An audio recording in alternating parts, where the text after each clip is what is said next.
Debbie, why don't we stay on after just to check in before you hit the road? Okay. Hi, everybody. We are live now, and usually it takes a minute, but I think hopefully, Sharon, you can hear me, and so everyone else hopefully can hear me. Usually someone is nice enough to put something in the chat. It takes a minute or so, but I know everybody is just coming on. It's always nice to see so many people that we know and that we've seen before. So good morning to everybody here. Oh, thank you, Catherine. I appreciate it. No matter how many times we've done this, and some people have been doing this with us for years, having come from the live through COVID to these, and I still wake up every morning, we have a webinar, and wonder if the electricity, my computer, the internet, and everything else will go on. So once we get to this point, I'm pretty happy knowing that everybody, like, everybody is logged in and there's nothing left to worry about. So we appreciate that.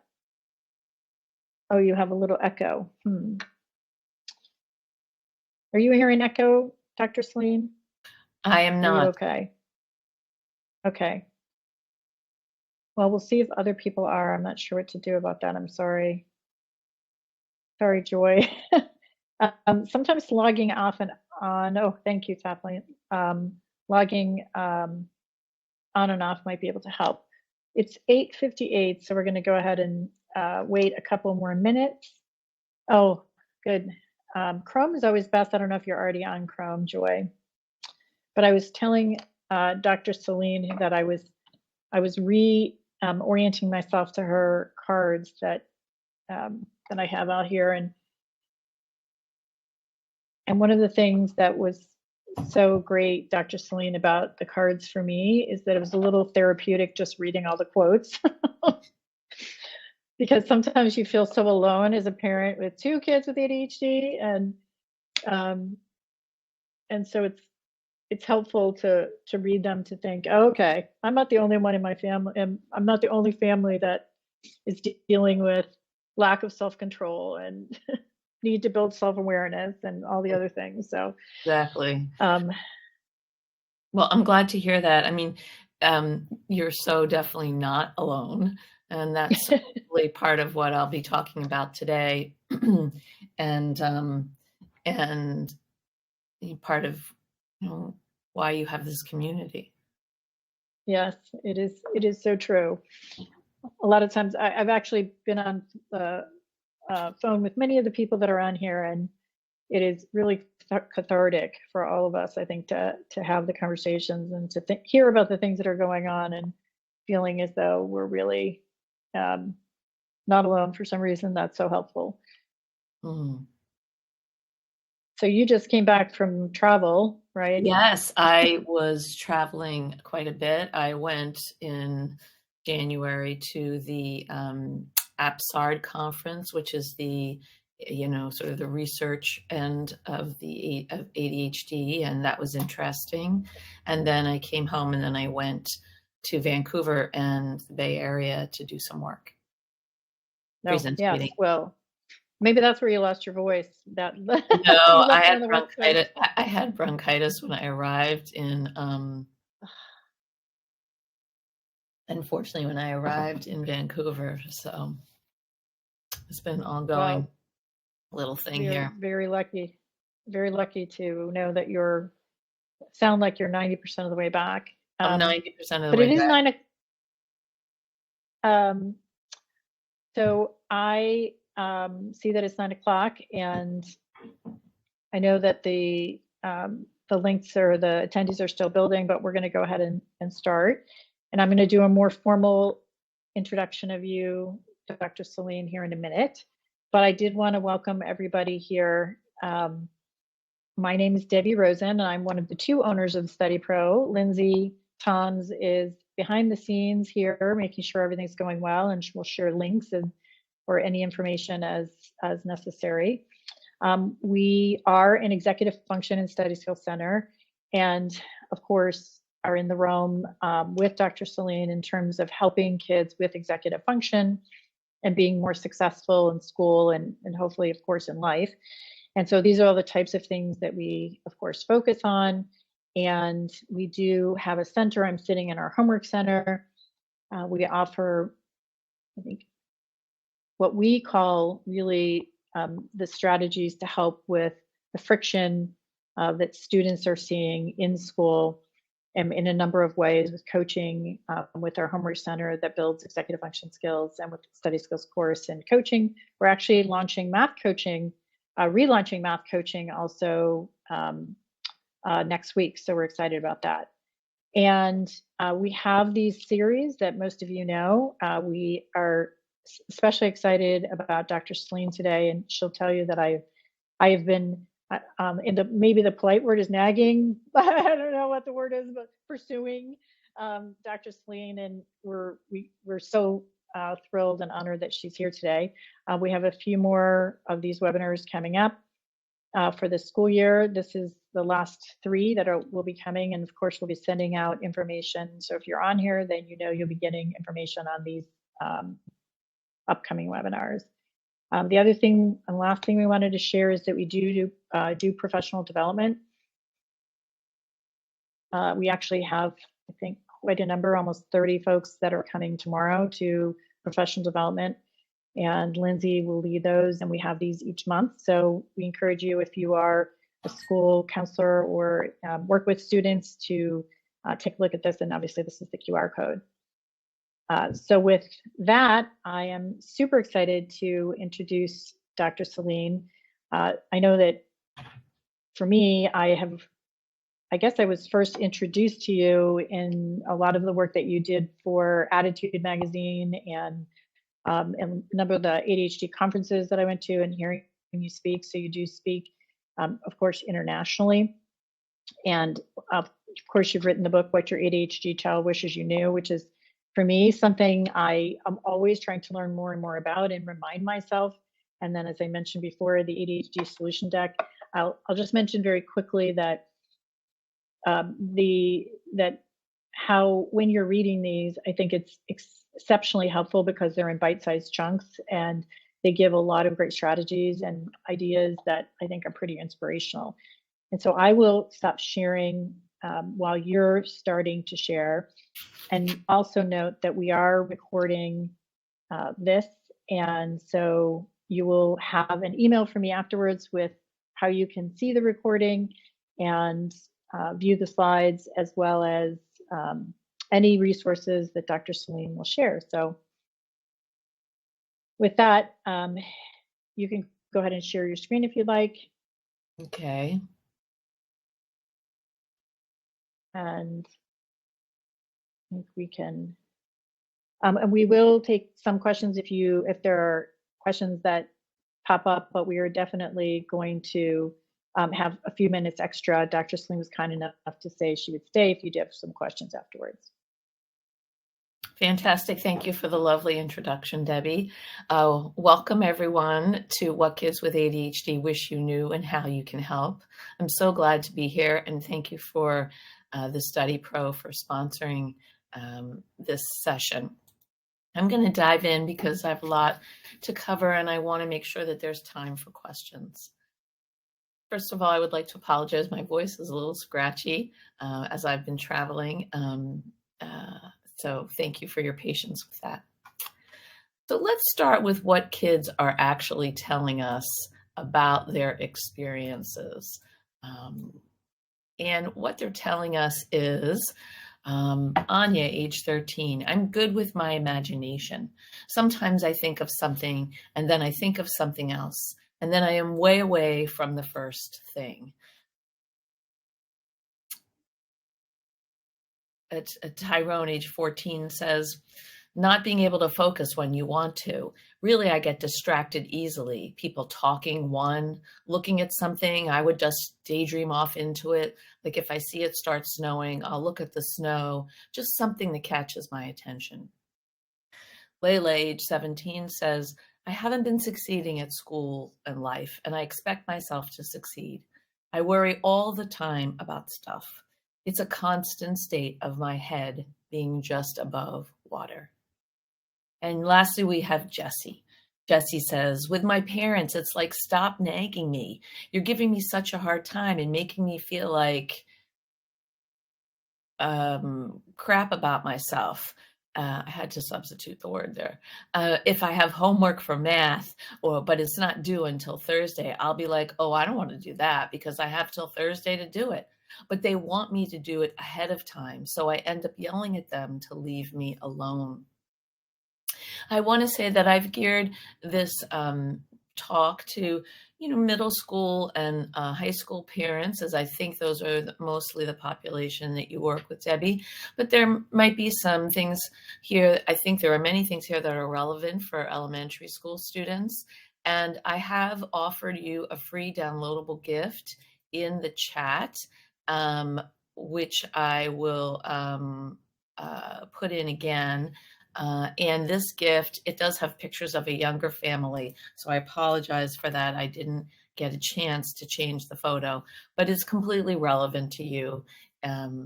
So please get the downloadable and use it. All right, so let's go to some of the facts about ADHD, because if we're talking about ADHD, we need to understand the facts. And the facts are this: ADHD is a biologically based chronic condition marked by persistent inattention, hyperactivity, and sometimes impulsivity that is more frequent and severe than we would typically see in children of the same age. It's a novelty-seeking brain. Interest fosters motivation, and these are creative, outside-the-box thinkers. ADHD is a performance-based condition based on executive functioning skill deficits, and there are 3 types: hyperactive, impulsive, inattentive, and combination. To receive a diagnosis of ADHD, it can only be made after ruling out medical and other mental health or environmental issues.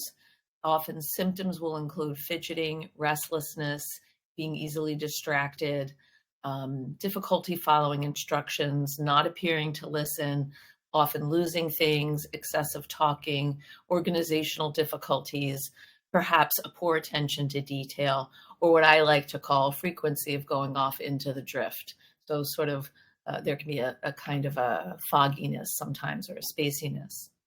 To receive a diagnosis of ADHD under the age of 18, you have to meet 6 out of 9 symptoms in 2 areas of functioning, and 5 out of more symptoms for adolescents and adults over the age of 17.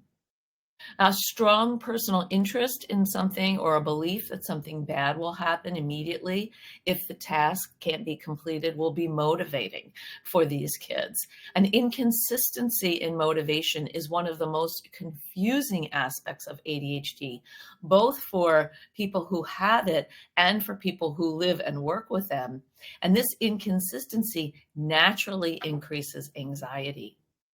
ADHD affects about 10% of children and teens in the United States, and approximately over 50% of adults with ADHD have at least one child with ADHD. And if there's one child with ADHD in a family, there's a 33% chance that there's a second one who will have it. Parents raising kids with ADHD have reported more stress than other parents. So because it's a biologically based condition, we're going to have a very brief science lesson this morning. So everybody take your hands and make a fist just like this. This is the size of your brain. It weighs about 3 pounds and has over 100 billion neurons. It reaches its full size and volume by the age of 10. It's an electrical system based on chemical reactions to communicate messages. It develops from the bottom to the front, from the back to the front, and the inside out. And there are 3 centers of the brain: the reptilian center back here, the physiological center, which is responsible for heart rate, blood pressure, breathing, gross motor movements. It keeps us alive. the middle center, which is the emotional or the mammalian center. And this is where we'll find things like the thalamus, the hypothalamus, the hippocampus, which is the seat of memory, the amygdala, the limbic system, which has to do with emotion and fight, flight, or freeze. And then the last part of the brain to connect is the prefrontal cortex, the thinking brain, or as I like to say, the oh my goodness, what were you thinking part of the brain. Now, the brain is filled with neurons, and the neurons are connected. There's usually a synapse between them, as you can see in this slide. And how we communicate those messages is through chemicals called neurotransmitters. So a message will come through the neuron, and then it will get to the end of the neuron, and it will hit the synapse. And it needs a ferry, a neurotransmitter ferry, to get to the next neuron. Sometimes, sometimes these ferries come out too fast and grab the message too quickly, so it doesn't hang out long enough in the synapse. Sometimes the ferries are operating kind of slowly and the message hangs out too long. There are lots of different scenarios, and I'm not a neurologist, so we won't go into that today. But what you do need to know is that two neurotransmitters are most affected by having ADHD. And one is dopamine, which highlights what's important, rewards from activities, pleasure, and interest. In that ADHD brains release dopamine at a lower rate. So there's lower amounts of dopamine in the brain, and this makes it more difficult to work up excitement about something unappealing.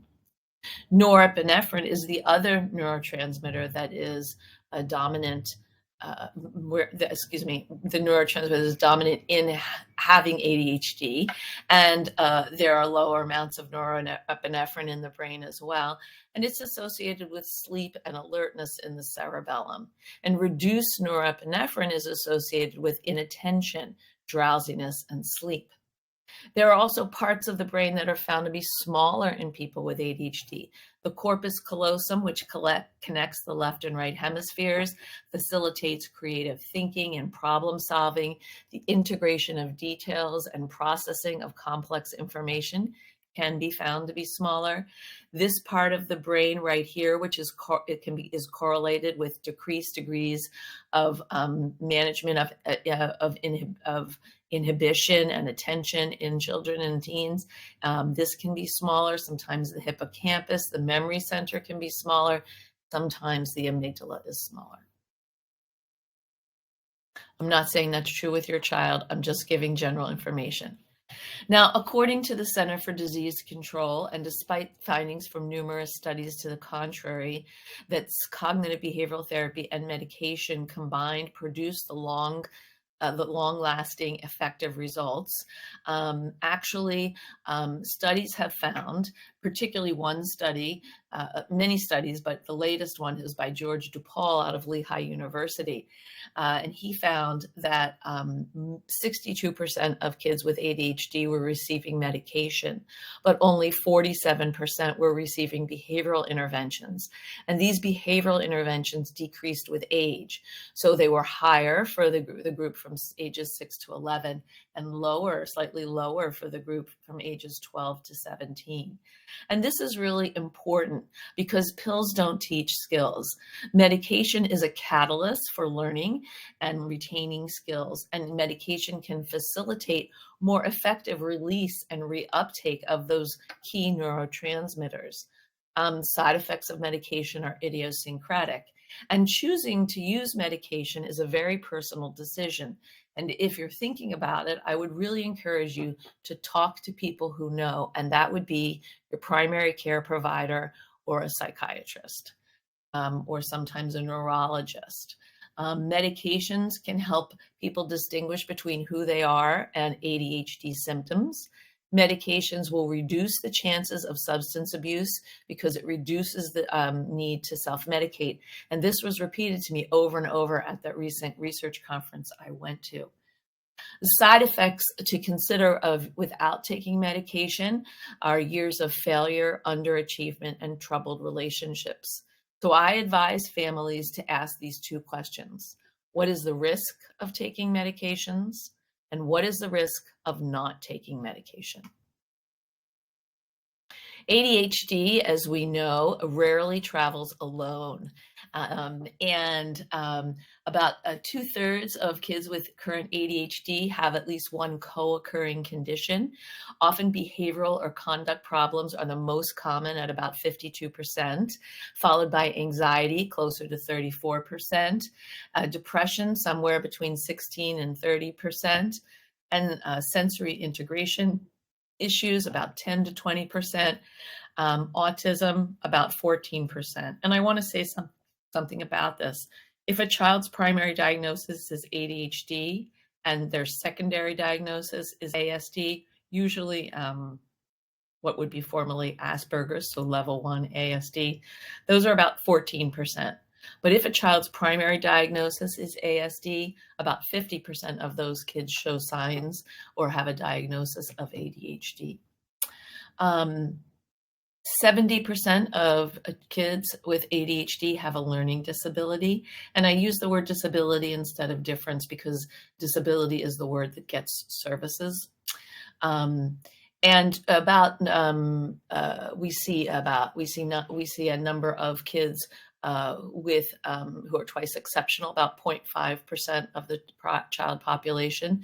9.1% of those have a learning disability. These are kids who have high functioning in some cognitive areas, if they've had a psychoeducational evaluation, there will be big differences between the factors. These are kids who hear things like, they're always telling me, why aren't you doing better in that class? You're gifted, behave like it. You should be acing this class, says Jim, age 14. So they are smart, they are bright, they might understand verbal material really well, but their working memory is significantly lower, and so they have trouble with retention or maybe processing speed. It takes them longer to assimilate and integrate information. One of my clients said, it's like this, Dr. Sharon. A file comes in my brain and the papers go everywhere. And I start picking up those files. And then the next file comes in and those papers go everywhere. And then the next file comes in and those papers go everywhere. And I'm still working on picking up the papers from the first file. And for really bright kids, this slower processing speed can be very discouraging and confusing. Coexisting mood disorders are very common, particularly in the adolescent years, and girls are often referred for these and not evaluated for ADHD. We see anxiety at 34% for kids with ADHD, about 9% in the general population. And this is something that we're going to talk a little bit about because, to determine anxiety versus ADHD really requires someone who understands both of those conditions very well because they are different. One thing that we want to always assess when we're thinking about anxiety or depression is bullying, any kind of victimization or abuse. And we want to remember that there's a sort of a predisposition for anxiety in families. It's not as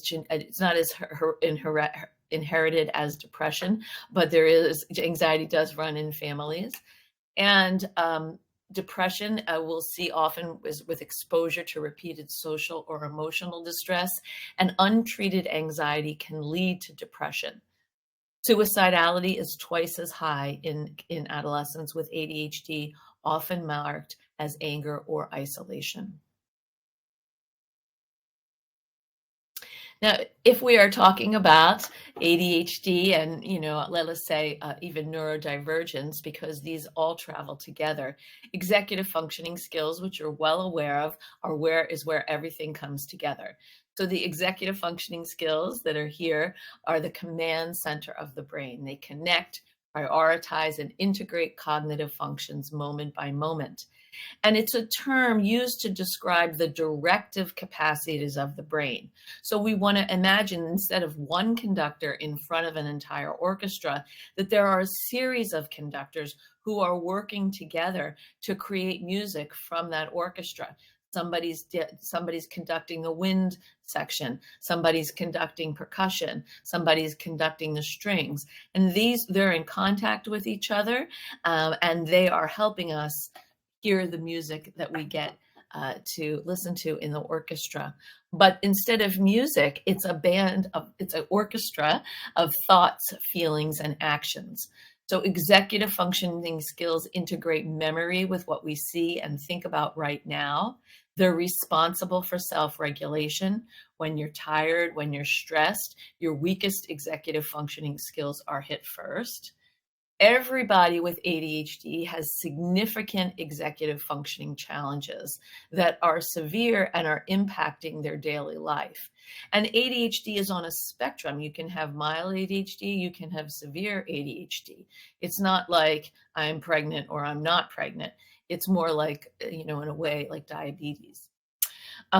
Executive functions can be divided into two types of skills: hot skills, the ones we consciously use in our daily lives, and they tend to be related to guiding behavior. We would see energy, inhibition, emotion, action, goal setting as part of that. And the cool skills are more unconscious: energy, recall, focus, self-evaluation, also known as metacognition. The more severe the executive function challenges are, the higher the likelihood there is of a learning disability.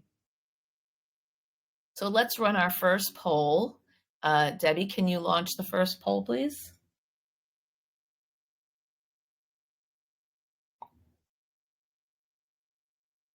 Sorry, I was on mute. Yes, I'm Okay. doing that. Okay, it should be up there.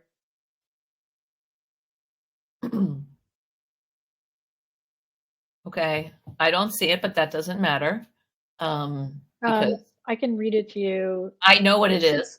That's okay. I know what it is. I just No. want I to mean, I can read the answers. they can see it. So I want you to take a minute talking about the biggest issue confronting your child and you right now.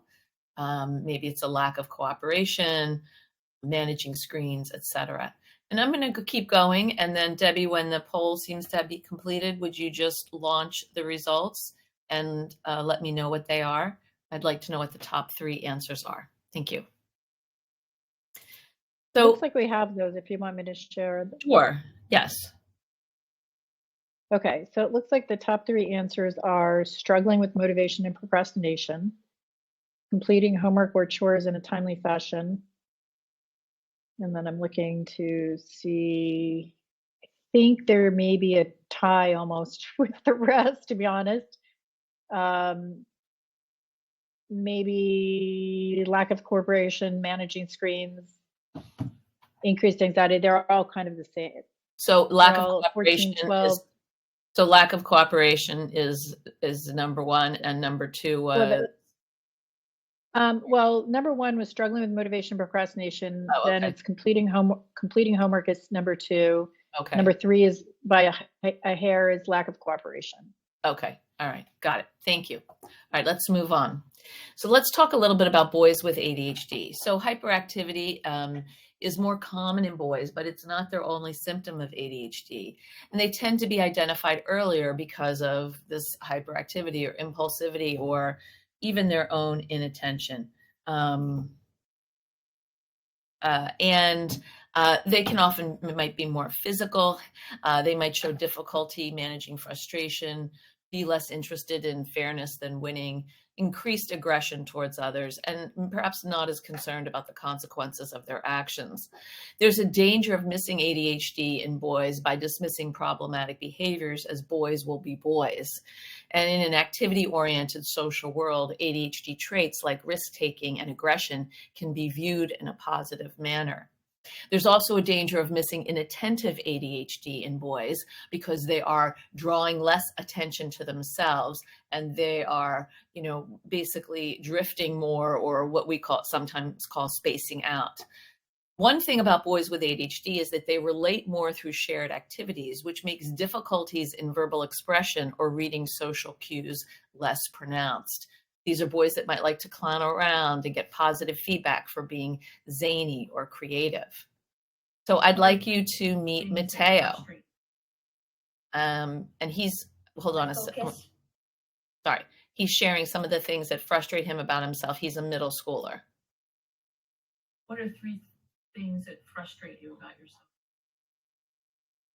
my focus, my hyperactivity, and how curly my hair can be, and how good I can be at chess and how bad I can be at chess. I love that because, you know, he's very concrete, which of course many kids with ADHD are. My focus, you know, and my curly hair. Like it's kind of adorable, and very honest. And I love that about working with people with ADHD. Girls can show less severe symptoms of hyperactivity and impulsive behavior. There's fewer symptoms of oppositionality, but they have higher rates of peer rejection. And they have, you know, there's more of a tendency for the internal traits of ADHD: forgetfulness, difficulty listening, problems with verbal expression, and verbal control, misreading social cues. And so these common symptoms of inattentive ADHD, which we see in girls and we see in boys, just like we can see girls who have hyperactive ADHD, but these inattentive symptoms, daydreaming or seeming anxious or sad, showing silliness, being shy or inattentive, trouble with friendships, picking at nails, skin, perfectionism. It's harder for these girls because they relate primarily through verbal connections. Girls with ADHD have been found to be sexually active more earlier than their peers. And there are later diagnoses. Signs of hyperactivity look different in girls: excessive talking. Other signs might not be correctly or interpreted or overlooked. They might be staring out a window, where a boy with ADHD will be tapping his foot and getting up or interrupting repeatedly, and the attention goes to him, and she kind of can slide under the radar and not be referred. Many girls with ADHD tend to get along better with boys with ADHD or neurotypical boys, because boys relate more through shared activities rather than verbal conversations, and they don't have to worry so much about missing words or social cues. Nona, age 12, says, "Sometimes I don't exactly hear all the stuff people say. I really don't hear it. Then I get in trouble because I miss something. I'll blank out on what people are saying. Like if they're talking for a long time, maybe a minute, I'll be like, yeah, yeah. And they're like, what? I didn't ask a yes or no question. I didn't even ask a question. And I forget things." So let's meet Ananda, who is in her early 20s and is talking a little bit about what it's been like for her to be a teen and a young woman now who's just graduated college and working with ADHD. Did you struggle with school and college at all?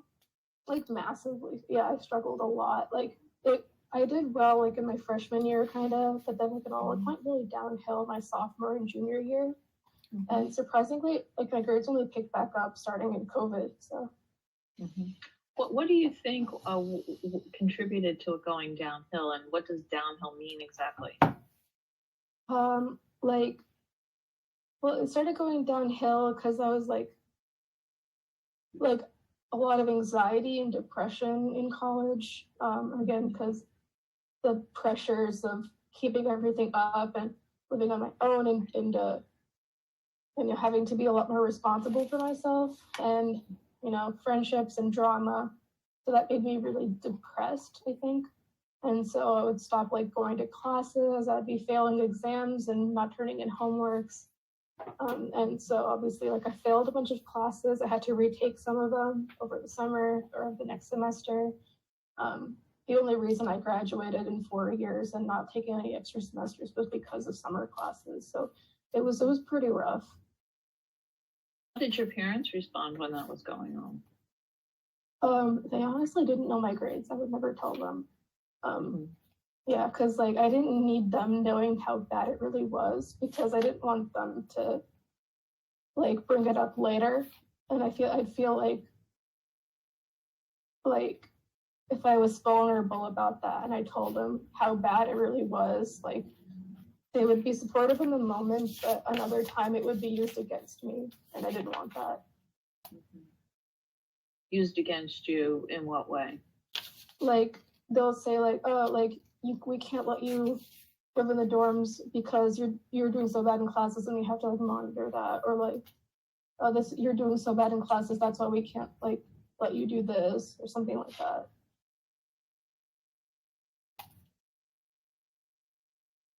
Did you? So these are kids who have often peer challenges. Dr. Thomas Brown, whose work I really respect, says about a third of kids with ADHD have social anxiety. They expect sometimes immediate responses from peers and think, what are you doing that I'm not included in, or what did I do wrong? They attach a negative message to a pause or silence. So how are we going to help them improve social skills? We're going to teach them things, and we're going to teach them, like, in a conversation, you listen and you repeat back what you hear. You look and describe what you see. You with a tape measure or their arm. This is how, usually in our culture, we're an arm's length apart when we when we talk to somebody. We're not like here. How loud to be, how touchy to be, and what is negotiation and what is compromise. Because compromise isn't you get your way and I get nothing. Compromise means generally everybody gives up something, right? And nobody's fully satisfied. Like, I've had to give up a little bit, you have too. We're meeting in the middle. Some kids with ADHD are overly focused on social activities and can't be alone. I'm seeing this a lot with right now with teens. They need to have their phone with them all the time, even though they're sleeping. There's a sort of an attachment to the phone, or being with people or being around people all the time. Ananda, age 17, says, my friends and my personal relationships are really, really important to me. They're my life. I'm totally not shy or afraid. I really like being with people. It's true. I'm so freaking social that I don't think about other things. At my job, after school, I'm a cashier, and it's sort of perfect for me. I meet so many cool people. So they need help sort of making friend choices and understanding what is the right social balance. Who are friends? Like, there are circles of friends. There's intimates, there's buddies, there's acquaintances, it goes on. And so we want to talk about what friendship is with them and listen to what their ideas are, because if we're only doing the talking, then they're not going to be really fully engaged in a conversation. And this means, of course, working with teachers to help facilitate and get feedback about, working with friends or peers on projects. Any questions before I launch into the 5 C's approach? I'll take about 2 minutes for questions, and then I'm going to continue because there's a lot to cover. I'm about halfway through. Any questions that you have? Yes, there were some questions. I have a child with ADHD and executive functioning challenges. It's going off to college in the fall. It's too late. Is it too late to get a coach? Is there a better way to set her up for success in college? It's not too late. I've worked with several second semester seniors. And I think that the main thing that you want to think about is, if you get a coach, someone that can then work with them through the fall of their first year to help set them up for success and keep them on track. It's never too late to learn skills. Otherwise, I would have no practice. People come when they're 50 and they're like, I have ADHD and I am struggling with this or that. So yes, we want to teach some of these skills, and we want to remember in the brain development that I spoke about earlier, that the prefrontal cortex connects with the rest of the brain in a neurotypical brain around age 25. And there's about a 3-year delay for people with ADHD. So it takes them a little bit longer to create habits or patterns that are effective, and for those the myelination and those pathways to really become more worn into the brain. So getting a coach is a great idea. Well, we have a number of other questions, but I'll give you one more now, and then we'll you address the rest. There's a question from Rob. Hi, Rob, about his 7th grade son. You had talked about pills don't bring skills, right? And so what other Skills. supplemental medication, what other supplemental behavior interventions work for kids, especially with the goal to independently complete tasks and manage impulse control? So I'm going to be talking about that next, but I would encourage you to check out my website or my book or my card decks, because they're all about teaching these kinds of skills. There are 11 executive functioning skills, and you can't teach them all at the same time. And the best way to teach them is to decide together which is the one maybe two that are the really calling out that need assistance right now. We're going to work on those, particularly ones that matter to your kids, because if they only matter to you and not to your kids, they're not going to have buy-in. And then you're going to work on building those skills. And when those skills seem to be more in place, it takes like at least 3 months to build a habit, at least. And with these kids, we're going to circle back to things over and over. And that's the point of scaffolding, which is frustrating for parents and educators, but it's necessary. So I'm going to keep going so you'll get some of what I'm hinting at. So my approach is called the 5 C's of ADHD approach, and it relies on working on kids for solutions to common problems to increase their buy-in and cooperation. And so we're starting from the belief that everyone wants to be connected and dislikes the trouble spots. It's better to get along than it is to not get along. And it's a foundation of strength-based thinking and attentive awareness, with observing, listening to, and acknowledging what kids are saying and showing us with their words and their behaviors. Kids want regulation, empathy, inclusion, predictability, and recognition. And these are the 5 C's. Self-control. We adults manage ourselves first so we can effectively show up and assist our kids in doing the same. It's like the oxygen mask on a plane. Compassion. We're meeting kids where they are, not where you expect them to be. And this lies at the heart of parent-child alliances. We're trying to understand what it's like to walk a day in their shoes, and we're offering ourselves compassion, self-compassion for some of the challenges that we are struggling with as well. Collaboration is working together with your child and other important adults in their life to find solutions to daily challenges. Consistency, doing what you say you're going to do, aiming for steadiness, not perfection, nurturing efforts to do their best, and the same for yourself. And this is when predictability and routines can be comforting and foster executive functioning skills, and often will need visual cues to help kids stay on track. Otherwise, you'll be the reminding machine. And celebration. This is about noticing what's working by continuously offering words and actions of encouragement, specific praise for specific actions, and validation. This not only counteracts the negativity bias, but it builds self-esteem.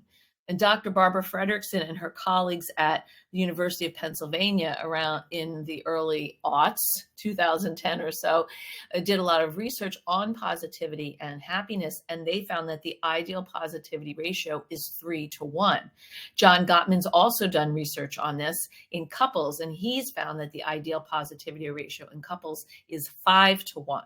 So we're going to stick with 3-to-1, and I'm curious if you could put in the chat what you think the ratio is for your child. For every one positive thing they hear a day, how many negatives do they hear? Not just from other people, but do they tell themselves? I think often as parents, we underestimate how much negativity they're perceiving and they're telling themselves. So let's put that in the chat. What do you think the ratio is? Now, there are a number of executive functioning skills I can't get into today because of time, but I do want to talk a little bit about motivation. Motivation, why we do something, is composed of initiation, being able to get started on something, often without direction and excessive reminding. time management, doing things on time and meeting deadlines, correctly estimating how long something will take.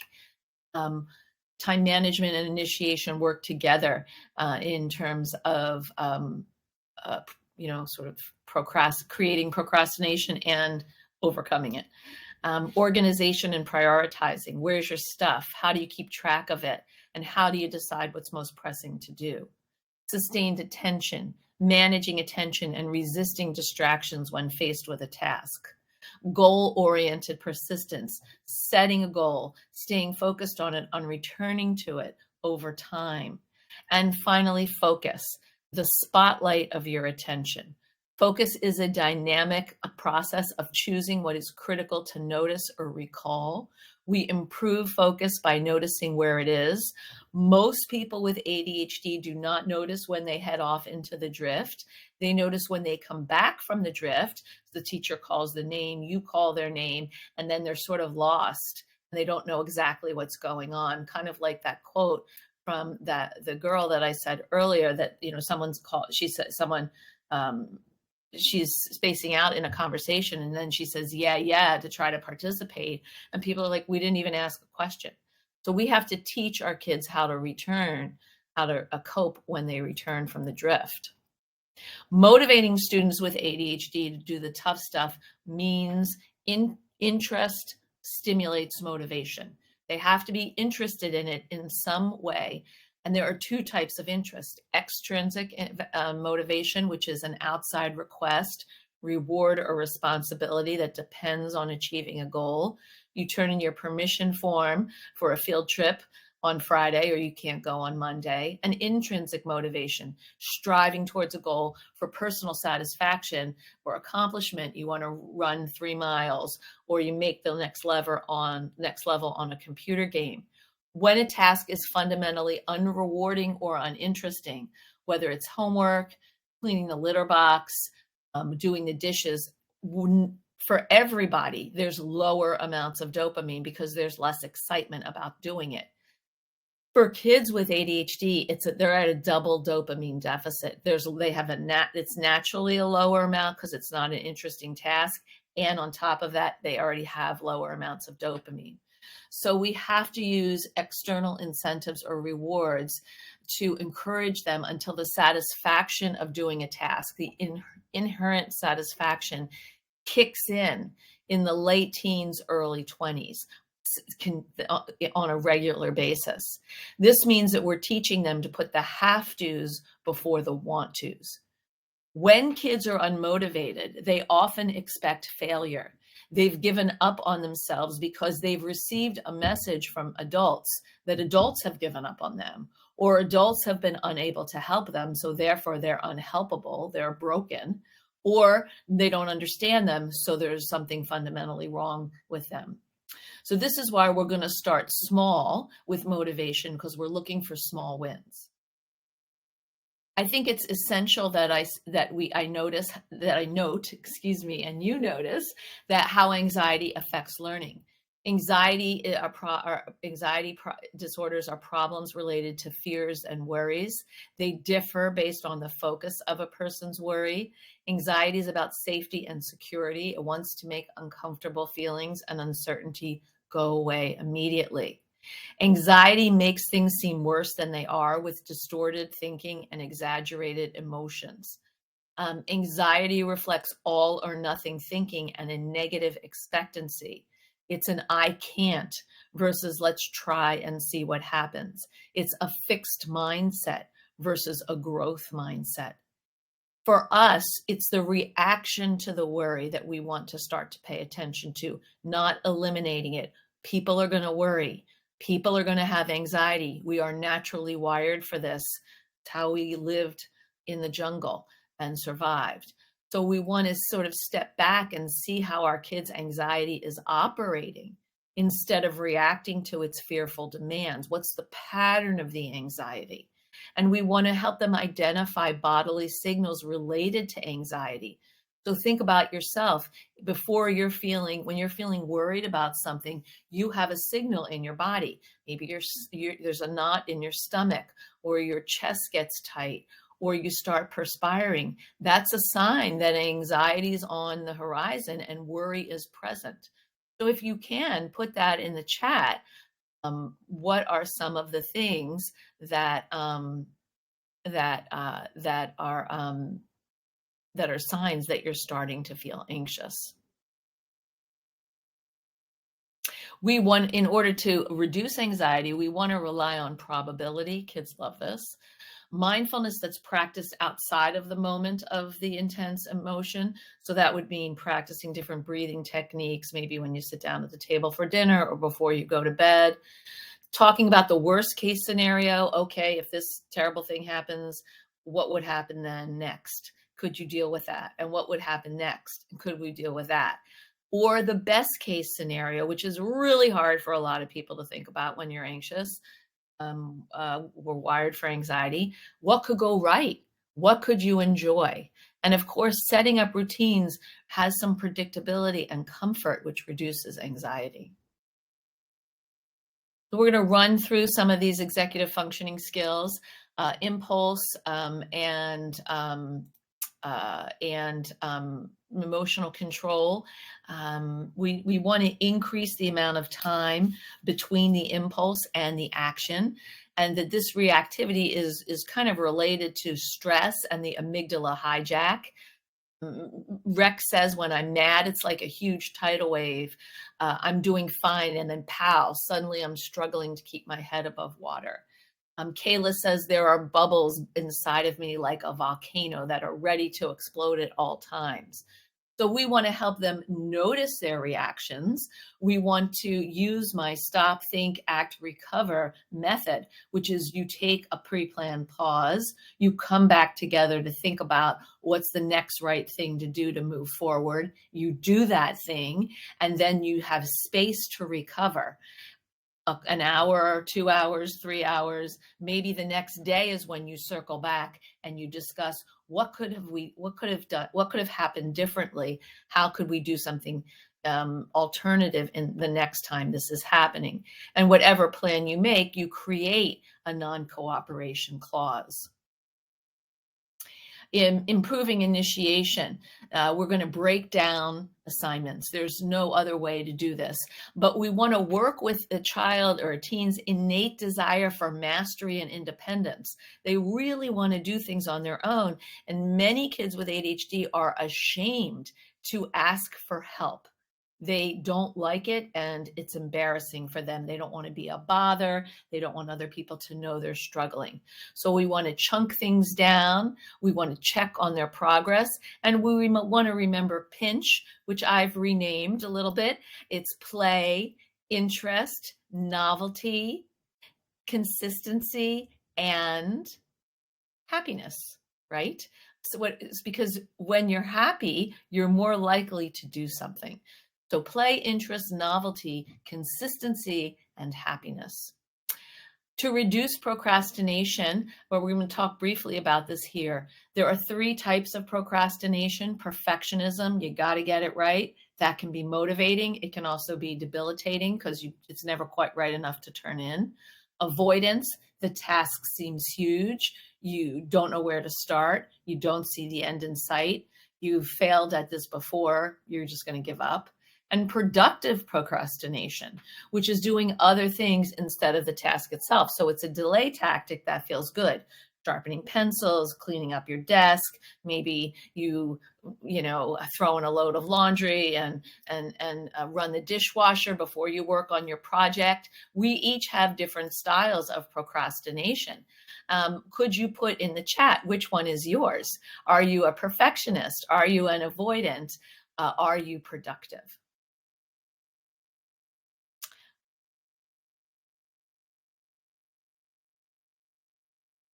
Time management. So lots of people with ADHD experience what's called time blindness. They underestimate how long something will take, and they overestimate their capacity to do it, or they overestimate how long something will take, and then they avoid it because the overestimation is daunting. Time responds really well to direct instruction and cues because the ADHD brain is a now, not now brain. What I'm doing is what I'm interested in and I'm focused on. Later is in another stratosphere. So we want to use external clocks, reminders, timers. I'm a big fan of the time timer. I wish I owned stock in this company, but it works like this. It's white, and then you turn it like this, and there's 15 minutes. So you can see time passing, and then it makes this lovely noise. And you have reached the end of that chunk.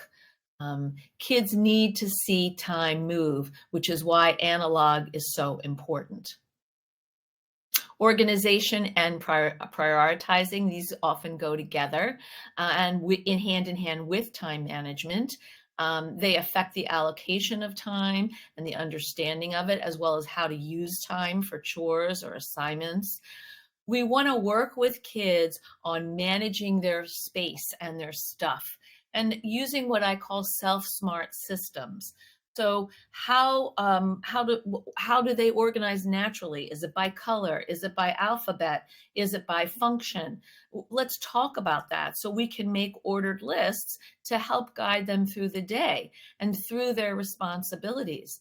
Lists are key towards organization, even if because people can see things rather than having to recall when the working memory with challenged working memory. You know, one of the little boys said, if it's not in my head, I'm not going to remember it. There's a very high chance it's not going to be in his head and he's not going to remember it. You know, one function could be writing a list of what has to go in the backpack, laminating it, pinning it to the back of the backpack. So when you open the backpack, you see what has to go in before and after school. Giving extra time to organize materials, making a list of what has to happen before school or what cleaning your room looks like and what you can do as a body double to be present. That is something that a lot of parents don't think about, particularly as their kids get older, that your kids might still need you to sit in their room and, you know, help them. They'll pick up the socks and they'll say they're clean and you can ball them together or something. Play some music. That's that play and interest, making it fun. Prioritizing. What happens with many people with ADHD, young and old, is that they can do a brain dump of things that need to be done, but they can't order things. Everything seems equally important. So we want to help them come up with a strategy for approaching homework and other tasks. And the strategy that we want to use has to do with what's urgent, like what's the timeline, and what's important, what's the value. But it also has to do with what's easy for them, what's hard for them, what's medium for them, and what order do they like to work. Think about this yourself and throw it up in the chat. Do you like to do the easy thing first and get it out of the way, warmed up, then do the hard thing? Some people like to eat the frog. This was a phrase I learned a few days ago in a workshop I was giving. Eat the frog first, then I'm going to do the easy thing. So think for yourself, what order do you like? Because when we figure out an order to approach tasks, we are now helping kids with prioritizing. We're creating shorter work periods. We're actually working with how long a child can concentrate instead of how long we think they can concentrate. So if they can concentrate for 15 minutes and then they need a body break, and then they can do another 15 minutes, and then maybe they need a larger break. All they have in them is a half hour. That's fine. Let's figure that out. Set up family work time. This is when you are actually a body double. You're sitting at the kitchen table doing your stuff on the computer, and they're at the kitchen table doing their stuff. And teenagers may or may not want to do this. Incentivize them. When we do family work time and you complete what you need to do, then you can have extra, usually screen time, of something they want to do. Time with you can also be an incentive. So we understand the length of time people can concentrate. We create pre-planned breaks with things that are small, like going to the bathroom, getting water, and for the shorter ones, body breaks, petting the dog, maybe shooting 3 hoops, and then coming back to continue, and then a larger break of something they've earned. It's that have to before the want to. And together, you're going to be creating goals. Rather than you're telling them what should be, let's sit down and say, well, it's a new semester. What would you like your grades to be? You know, what's a goal that you have for yourself? Or how do you want to, you know, what's a topic that you want to use for this paper and how do you want to write it? There are some good online apps to help you stay focused. Stay on Task is one that I really like because you can set it to randomly pop up with a cue to refocus, or you can make them not random. And kids seem to like this, and it helps them. So let's launch our next poll, which is what gets in the way of successful successful collaborations in your family. And I'm going to look at some of the chat because, wow, you guys have been super active. Let's see. Going way back. Let's see. 2 negatives for every positive. 5. Oh, okay. I guess that was different. Sorry. I see 10, 1 to 10, 1 to 20. Carrie says, ugh. Negativity is one of our greatest challenges, 1 to a zillion. Yes. So what we see is that kids often, you know, what I see is anywhere from 10 to, I see anywhere from 10 to 20 or 30 if we include what kids are telling themselves. And I'm not talking about praise like, oh, you're such a good kid, or, oh, you're so smart. It's specific. I like how you completed your assignment before today at the table, or thanks for clearing your plate, way to go, that kind of thing. Let's see. Sweaty heart rate increase, sweaty hands. So these are signs that you're worried and anxiety is on the horizon. And let's see, we have a couple of productive, that's mine. All three. Okay. Clear the decks. Got it. Yes. So the timer, eat the frog. Okay. Hard thing first. Are breaks based on time or finishing tasks? Andrea asks. This is a good question. That depends on what your child likes to do. Some kids want to complete their math and then take a break, and they have the capacity to do that. Some kids can only do their math for 10 minutes, and then they need a little break, and then they'll come back to it. So it really depends. Some of the responses to this poll, I can see the polls now. Pushback from your child or teen is at 50%. Disagreements about the management plan or interventions, and personal burnout. Yeah. So how are we It going happens to be in the order that you put them in. Isn't that so funny? Yeah. So how are we going to put the 5 C's into action in your house? You are going to together identify triggers that set each of you off together. And you're going to notice what sets you off, because you have to manage yourself in order to show up for your kids. Kids have told me over and over, the hardest thing for them is when their parents are dysregulated. So we have to manage ourselves. I'm a big fan of going to the bathroom, closing the door, washing my hands, talking to myself in the mirror, maybe texting one of my friends and saying, terrible moment. And they'll say, love you, you can do it, kind of thing. Compassion. We're going to pick one behavior together that we both want to see changed. And sometimes it can be the same thing. Mom, I want you to stop nagging me about cleaning my room. And yours can be, I need you to clean your room once a week. So how are we going to figure that out? Together, you're going to collaborate with them on improving that issue. You're going to support their efforts, redirecting them when necessary, and referring back to your mutually agreed upon plan.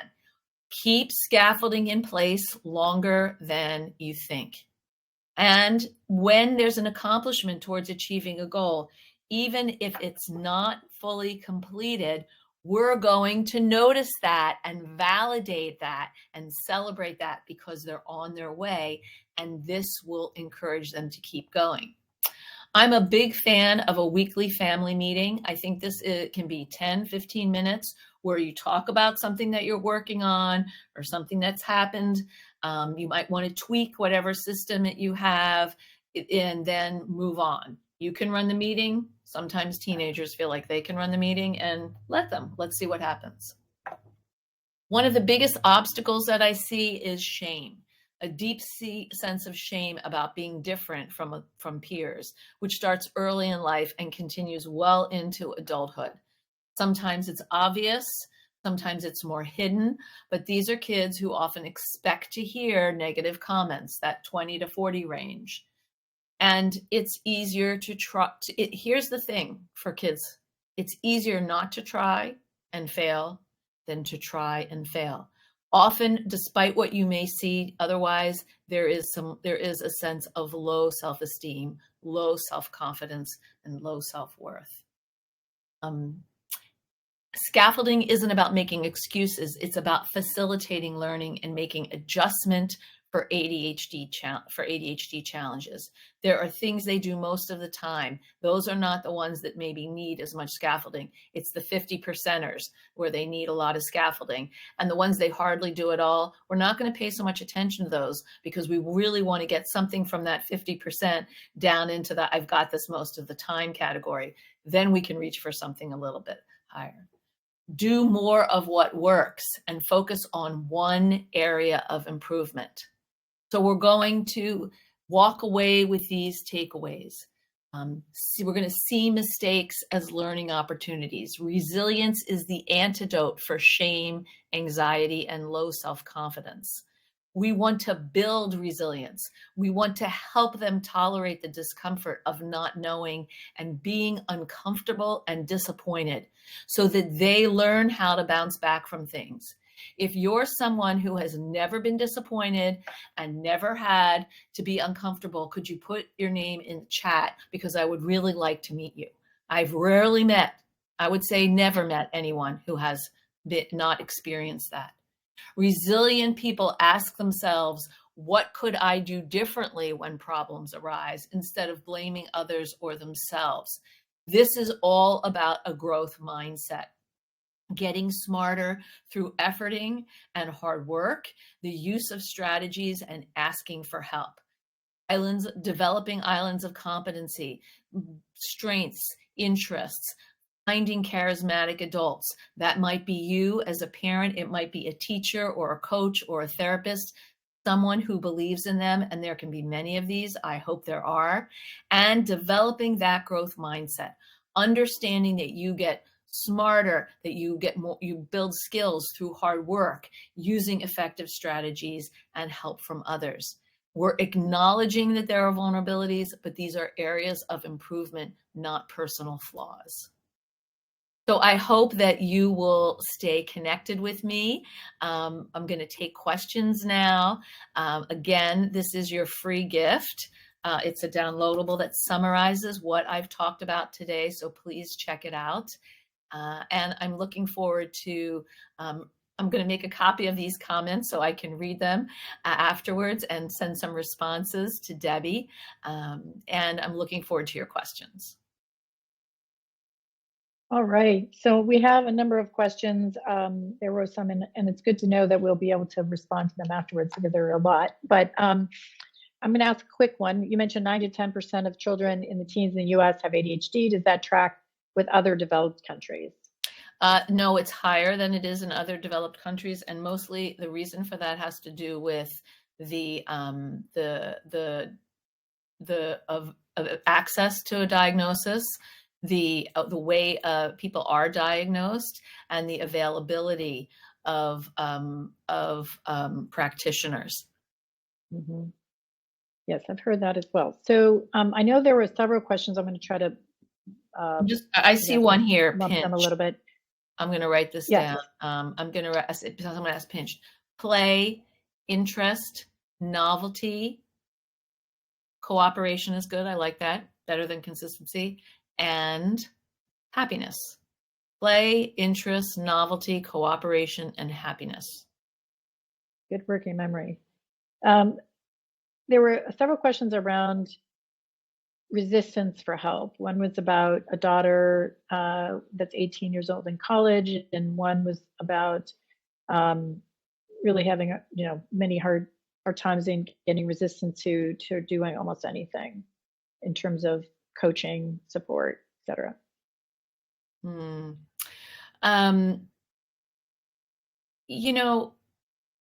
Let's look under the hood about pushback, and maybe sometime I can come back and I can do a talk on what to do when nothing works, or that how to help parents whose kids are, making that transition from high school to college. I've done a webinar on that. I actually think it's for sale on my website. That you might want to check out. So the thing is that there's a dance between what the support that kids need and actually what they're willing to accept. And this dance is connected independence. I just did a webinar for Attitude Magazine on helping 20-somethings with ADHD. And I talked a little bit about this, but this idea of connected independence means that you're there, but you're not there telling them what to do all the time. You're there as a resource. So it's kind of like this, like you're the tree and the elk, the teen elk, have their antlers and the velvet's hanging off their antlers, right? And they need to rub up against the tree to get the velvet off their antlers. And they rub up against the tree and the tree might lose some bark, or they might poke the tree, but the tree stays there. And the elk know that they can circle around and the tree is still there. And that's kind of what I'm talking about in terms of our attachment and our presence with our children. Not that I think you should get poked and your bark and your bark ripped off, but that our kids are going to push us away because they want to learn how to do things for themselves. So this means that we're going to sit down with them and ask them, where do you think you're succeeding? Where do you think some of your challenges are?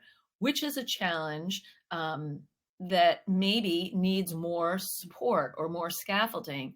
What could I do that would assist with that? Nothing. Okay, well, let's break it down. Let's look at what that challenge is and then see if there's something that you actually could do in that they would accept, because they don't have to do it all for themselves. And so this belief that I have to do it all by myself has to do with a deeper issue of compare and despair. I'm comparing myself to my neurotypical friends and they're doing stuff. I'm not doing that stuff. What is wrong with me? And therefore I'm mad at you, parent, because I can't hold on to how much I don't like myself about this. So I'm exporting it onto you and I'm pushing up against you because you represent all the things that I should be doing that I'm not. And so I think it would be important to be able to come up with some sort of collaborative program that would meet your goals and their goals. That was a long-winded answer. Oh, thank you, Dr. Saline. There was a question that Joy's asked, I think, a couple times. What's your opinion on treating anxiety first with medication and then ADHD? There seems to be a new thought approach about doing that. I think that really depends on your provider. Some people at the conference I was at, because there were a lot of psychiatrists and researchers, their feeling was you treat the ADHD first, because living with ADHD is living with consistent inconsistency, and that could help lower some of the anxiety. Some people want to treat the anxiety first, but then you're still not dealing with the source of the anxiety, which is the ADHD, cognitive, emotional, and psychological differences. That was great. Really good answer. And there was a lot of questions, of course, about technology. There's one from Jennifer. Our son would play Xbox endlessly if we allowed him to do so. We require that schoolwork and studying has been completed for Xbox time. Would you advise anything differently? Nope. Thumbs up to you, Jennifer. It's the have to before the want to. And you can actually connect the want to further screen time. So if Xbox is limited to, I'm just going to pick a number, 2 hours, how you get off that Xbox will determine if you're going to get a bonus the next day. So this is what I think with screens, and I do talk about this in my book. I call it easy on, easy off. Very easy to get on, very hard to get off, right?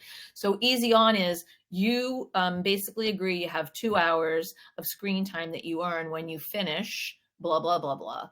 And if you ease off your screen time without yelling at me yesterday, then you can earn an extra 15 minutes today. But if you're yelling at me and you're procrastinating and you're not getting off, then you won't earn that carrot. And a lot of kids, that those extra 15 minutes become very important to them. So they will make an effort, and they might need a reminder. I'm working with someone, and she was reminding me of something that I used when my kids were younger, which was called Magic 1, 2, 3. I don't know if you've heard of it, but I loved it. And in fact, my mom used to say, "Are you ever going to stop counting?" And I was like, "Not yet." And it was like, that's a 1, that's a 2, that's a 3. Then there was some sort of consequence, logical consequence, right? Because I wasn't about punishment. So I remember we were on a trip in Florida, and many years ago, and my son was 13 and my daughter was 9. And it was during March Madness. And he like needed to be in front of the TV and have the control. And he was always like in control. And she said, "Well, can I watch my show until your game?" And he said, "Okay." And then if there was a commercial, he would switch back to the game. And this was very agitating for my daughter. And I said, "Jonah, you're not following the agreement.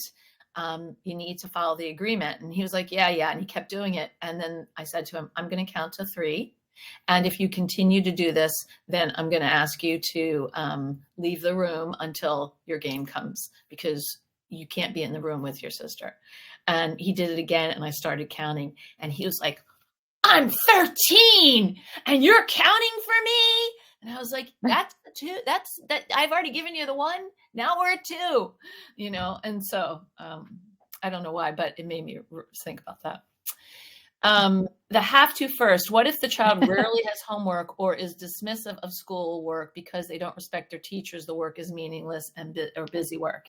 Again, if the child rarely has homework or is dismissive of school, then we want to set up that carrot, that incentive that makes a difference.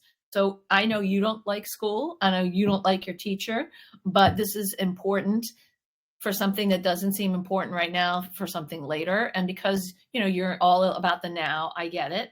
So we're going to have this chunk, and then you're going to earn something from it. You really need to work on the currency idea. Now, some things are not earnable. That would be like, everybody clears their plate. Everybody has chores, things like that. But it's how you go about it that I think is important. Well, Dr. Saline, this has been chock Let's just do one more question, so we're at an even. Oh, you do? Okay, I was just sensitive to your time since I knew that. No, we'll just stop at 10:15. Good. Okay. Well, there was one more question that said was specifically around nutrition supplements. Yeah. And then I have another one if you want. So I'm not a nutritionist. I know that healthy eating is good for every child. That would be, not sugary sodas and sugary snacks, but fish oil has been found to be helpful. Some people use melatonin to help their kids go to sleep at night. But I'm not a physician, I don't like to really apply too much, talk about this or apply this to my work, because I don't want to get myself in trouble. But I think talking to your primary care provider about that. But I do know that fish oil and melatonin are things that many of my clients take. And there was a question about studies. Do you have thoughts on screens, phones? Are there studies, or do you have thoughts on screen, phones, social media for ADHD kids, especially girls, given social skills and anxiety issues?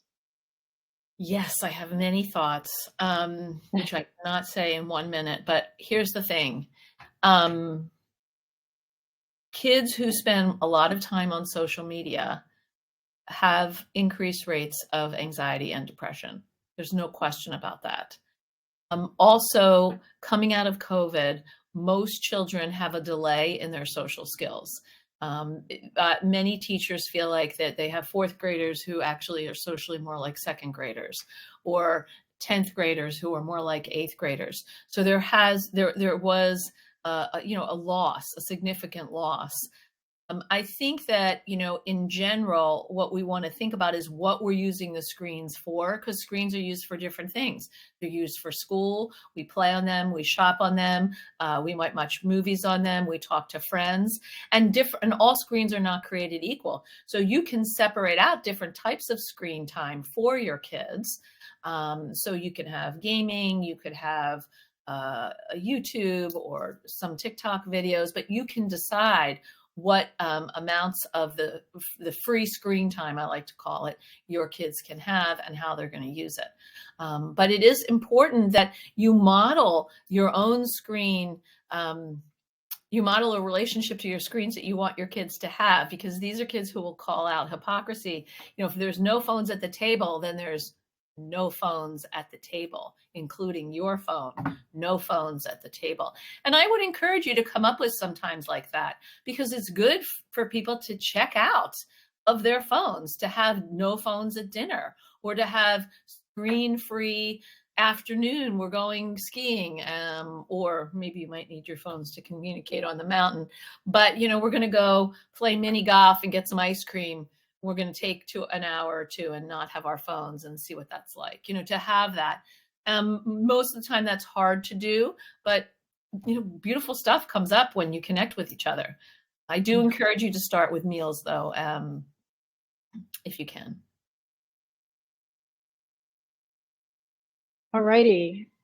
Well, you've been incredibly generous with your time. And as Laura had said, that she's been attending a lot of these over the years, and yours has been the most informative, instructive I've seen so far. Thank you so much. My goodness. She wants to Thank share you some so of much. this Thank you. with your Wow, daughter. Yes.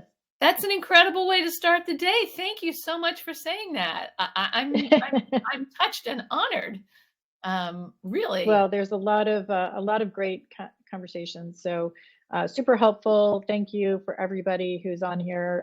A lot of our Study Pro crowd and faithful who have been on many of these. Of course, we do our best to bring the most knowledgeable speakers, and certainly you're way up on the top as you've heard. So we appreciate.